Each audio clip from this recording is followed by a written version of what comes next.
มาอีกแล้วได้เวลาก็มาอีกแล้วพี่น้องเพิ่งฝนเพิ่งลม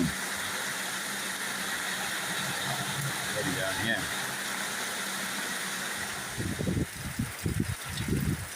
ดูความมาแล้วพองลมพองฝนครับพี่น้องครับนักเวลาเลิกเรียนพอดีเลยพี่น้องพองฝนพองลมมาเต็มเลยก่อน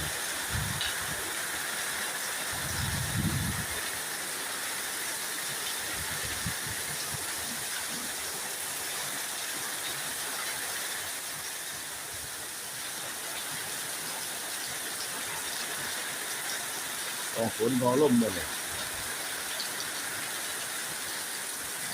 เอาย่ามเล็กหน่อยเลยโรงเรียนมาเลย